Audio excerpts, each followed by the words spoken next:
There are questions no one likes to ask aloud, yet they arise in the quiet thoughts of those watching a loved one grow old. Is he nearing the end of his journey? How can one tell if the body is signaling its farewell? Louise Hay used to say that the body speaks clearly, if only we learn to listen. She wasn't talking about predicting death with precision, but about recognizing when the organism gradually begins to disengage from life. These signs are not mystical or dramatic. They are subtle, physical, and often emotional. And for those living with aging parents, grandparents, or friends, being able to identify these signs can be a way to offer more present and compassionate care. This video is for you who have noticed changes in someone close, but aren't sure what they mean. We'll speak directly with respect and humanity about the 7 most common signs that may indicate a person is living their final year of life. Sometimes the first signs aren't in the body, but in behavior. Changes in speech rhythm, an increased interest in past matters, or a sudden serenity might seem normal, but they aren't always. If you're here, you've likely already noticed something different in someone close to you. And this kind of curiosity isn't morbid, it's caring. It's love seeking to understand. If this content resonates with you, please consider subscribing to the channel and leaving a like. It's a simple way to support this work and help bring information to those who need it most. Let's continue. Among the signs most frequently mentioned by Louise Hay is a gradual loss of vitality, not as common tiredness, but as an emptying of the energy that once propelled the person. They wake up later, walk slower, fall asleep easily, and seem quieter. This quietness isn't just physical. It's as if they are slowly disengaging from life's urgencies. Another striking point is detachment. The person begins to let go of objects, clothes, books, or mementos with greater ease. This isn't carelessness, it's a choice. There's a sudden desire to donate things, to put everything in order. Louise Hay associated this with a type of unconscious wisdom that prepares the ground for departure. It's different from disorganization or sadness. It's a calm action, sometimes even joyful, as if they are closing open chapters. Often they start talking more about the past, about people who have passed on, and repeat old stories with a sparkle in their eyes. This isn't mental confusion, but a reconnection with their roots, as if they are seeking to align with all that has been lived. It's a subtle but very powerful sign. One of the most noticeable signs in the physical body is a change in appetite. Interest in food decreases, even for items that were once favorites. The person starts to eat less, refuse large portions, and in some cases may reject meat or heavier dishes. Louise Hay saw this as a natural instinct of the body that no longer wants to invest energy in digestion. The organism seems to enter a conservation mode, directing its efforts towards what's essential. Of course, it's necessary to investigate if there are underlying illnesses, but when this change happens serenely and progressively, it can be an important indicator. It's not a lack of hunger, but a desire to keep the body light. And this, in older individuals, often precedes moments of deeper transition. Social distancing is another sign that can easily be mistaken for loneliness or discouragement. The person starts to avoid commitments, doesn't care much for visits, prefers to stay home or even in their room. It might seem like depression, but in many cases, it's a conscious withdrawal. Louise Hay spoke of silence as a bridge between worlds. The elder who starts seeking this silence isn't necessarily sad. They are in a process of natural introspection, as if the body and mind desire space to reorganize memories, emotions, and thoughts. This detachment isn't always verbalized, but it appears in gestures, in the time spent alone, in the way they observe the world around them with more calmness and less hurry. It's important to respect this time, without trying to force returns to the old routine. Another common indication is in their relationship with sleep. People who are approaching their final months tend to sleep more, wake up tired, and seek naps throughout the day. This pattern is different from simple aging. It's a deeper fatigue that doesn't always improve with rest. Louise Hay explained that this type of sleep is a reflection of the soul preparing for transition. It's not an escape, it's preparation. The body gradually slows down, and with that, the need for wakefulness diminishes. Sleep becomes a safe, almost sacred space where the body can rest and the mind can slowly disengage. It's important not to force schedules or judgments, but rather to observe with empathy. If the person wants to sleep more, they should be able to do so peacefully. Often this is the most evident sign that something more profound is happening. Besides sleep, there are also changes in one's gaze. Not just physical vision, but how the person looks at things around them. Often their gaze becomes more distant, as if focused on something beyond what is in front of them. Louise Hay mentioned this phenomenon as a type of expanded perception. It's as if the person is in two worlds at once, here and somewhere else. This gaze is not empty, but serene. It no longer seeks details or answers. It merely observes. It's common to notice that the elder spends long minutes gazing out the window, watching the sky or nature with an attention that seems contemplative. This behavior can be mistaken for distraction, but in reality, it reveals a different, deeper, and more internalized presence. It's as if they are listening to something others don't hear, seeing something others don't see. A sixth sign is the emergence of unexpected peace. Even people who have lived with many worries or conflicts begin to show calm in situations that once agitated them. Louise Hay called this surrender. It's not giving up, it's acceptance. The person seems to make peace with what was, what is, and what will no longer be. This tranquility can emerge after a period of agitation or pain, as if something has finally resolved itself internally. They start talking less about the future and more about the present. There's a gentle lucidity, a clarity that needs no explanations. For those observing closely, it can be moving to witness this transformation. Sometimes, even in the most difficult moments, the elder maintains a serene demeanor, as if they have understood something others have not yet grasped. This is a valuable sign that the transition is being made with awareness. The seventh sign is the presence of subtle farewells. The person begins to say goodbye without actually saying goodbye. They might leave letters tucked away, organize documents, comment on insurance, or express wishes for certain things to be taken care of later. In other cases, they simply express gratitude more often, praise loved ones, or sweetly relive memories. Louise Hay explained that the spirit knows when the time is near, and even if the mind doesn't verbalize it, the heart finds ways to communicate. It's not about predicting dates or panicking, but about recognizing that a silent language is being expressed. If an older person close to you has started exhibiting these behaviors, perhaps it's time to be more present, not with questions or fear, but with listening, touch, and attention. It is in these moments that life reveals itself most authentically, and love can manifest with greater truth. These 7 signs are not fixed rules or exact predictions. Each person has their own time, their own story, and their own way of saying farewell. However, recognizing these behaviors with sensitivity can help avoid regrets.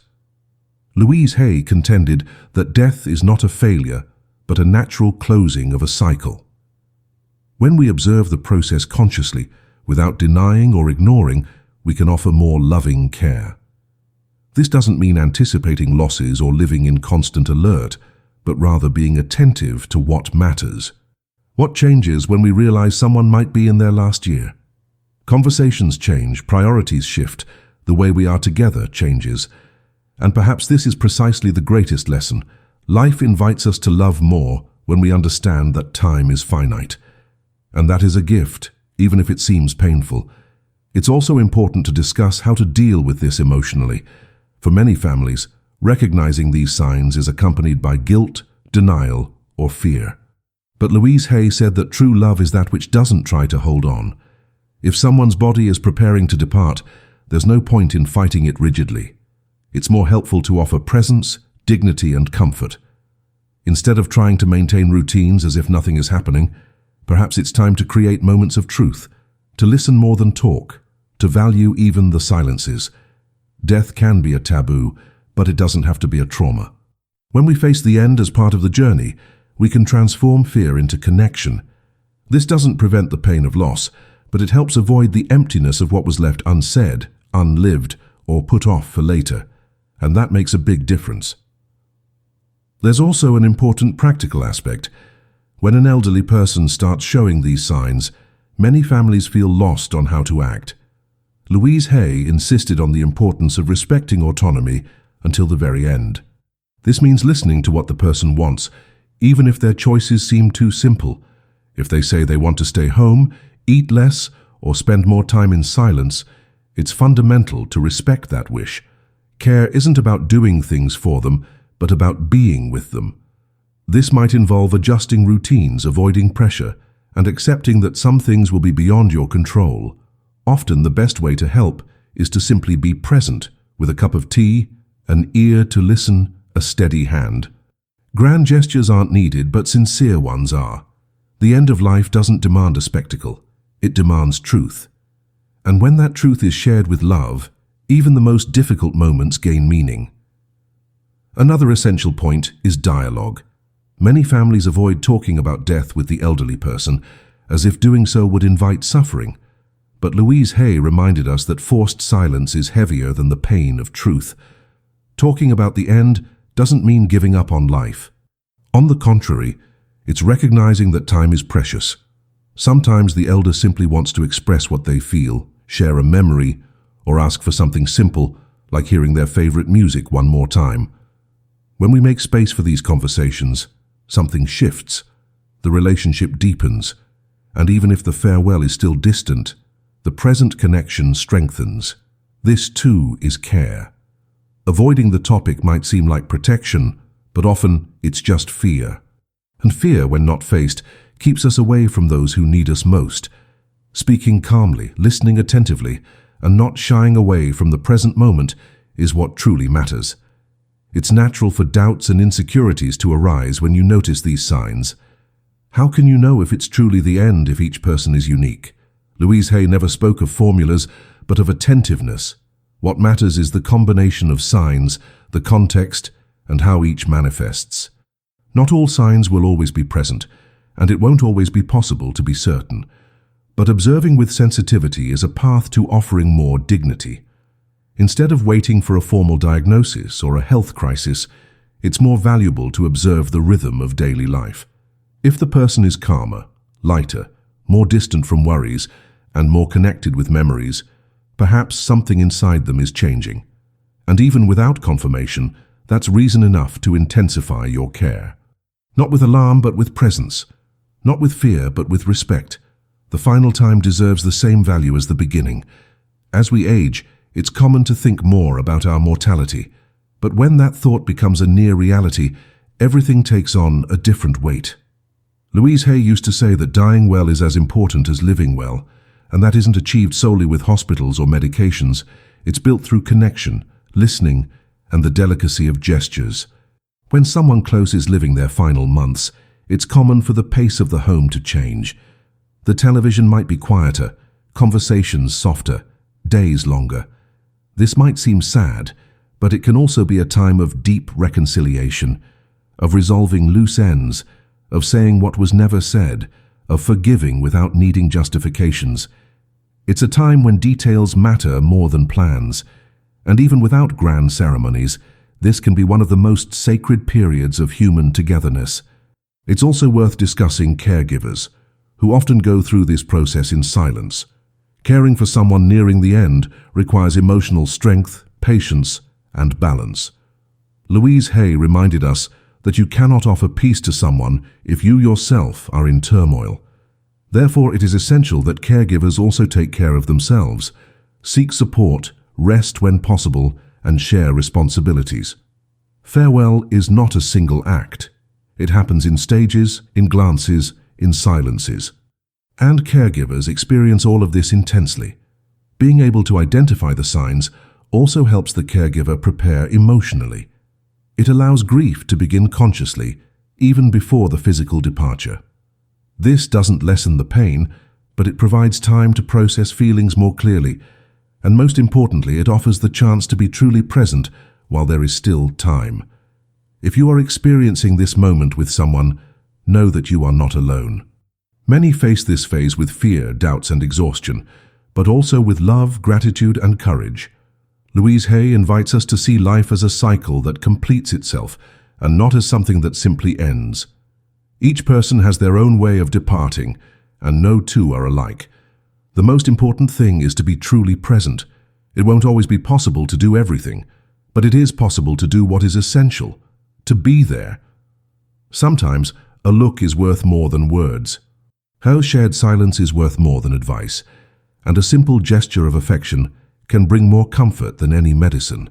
It is at this level that life reveals itself, and it is in this care that death ceases to be an enemy and comes to be understood as part of the journey. Some people ask me if there's a way to stop these signs, as if it were possible to avoid the end merely with willpower or treatments. Louise Hay always spoke of conscious choices, but never promised eternity.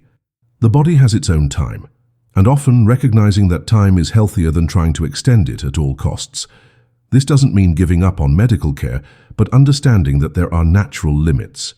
When we accept this, we can look at our loved ones with more humanity and less demandingness. The focus shifts from prolongation at any price to the quality of the remaining days. This changes everything. It changes how we talk, how we touch, how we are together. It's not about giving up, but about maturity. Death ceases to be a constant threat and becomes a part of the process, inevitable, but not an enemy. It's also important to remember that, upon identifying these signs, the most valuable thing to do is reinforce bonds, to enjoy time together with more intention.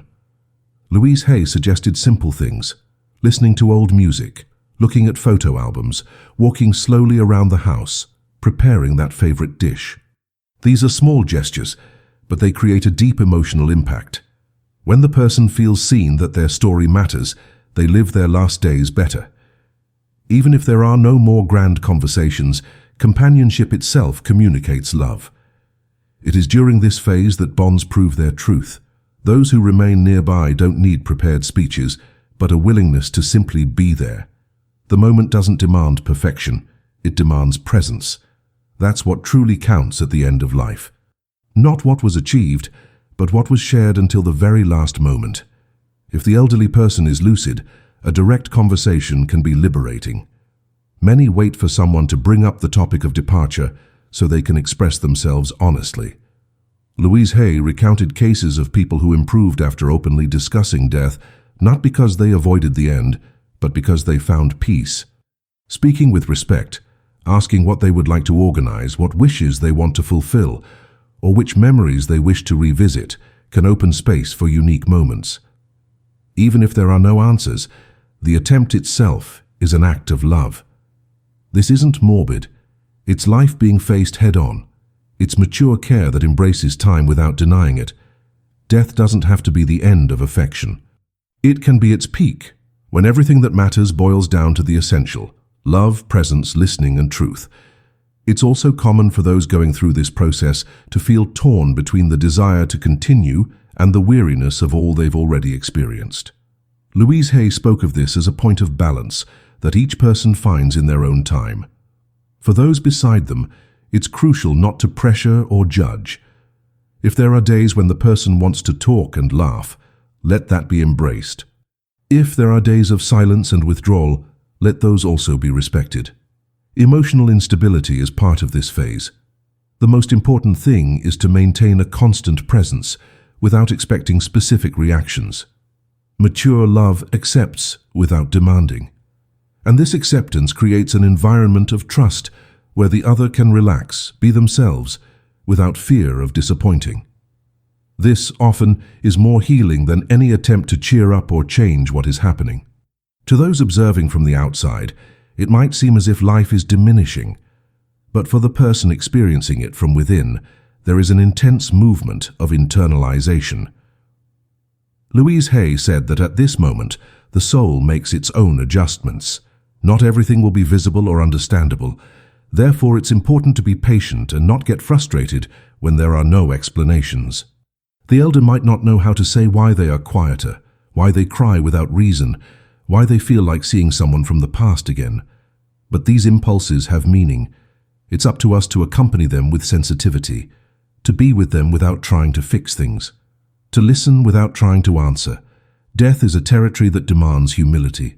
And when we accept that we don't control everything, We open space for the farewell to be lighter, more sincere, and less lonely. This is one of the greatest proofs of love anyone can offer. If you've made it this far, you are likely going through a delicate time or want to be prepared for it. Knowing how to recognize the signs doesn't make us cold, it makes us more human. Louise Hay taught us that caring for someone until the end is one of the deepest ways to show love, and that includes knowing when simply being there is enough. If this video has helped you in any way, please consider sharing it with someone going through a similar situation, and if you wish to continue receiving content like this, subscribe to the channel. Sometimes, all we need is a voice to remind us that we are not alone, that there are more conscious and loving ways to walk this path, that even in the face of the end, it is still possible to live with dignity, with affection, and with truth. And that is something that applies to all of us.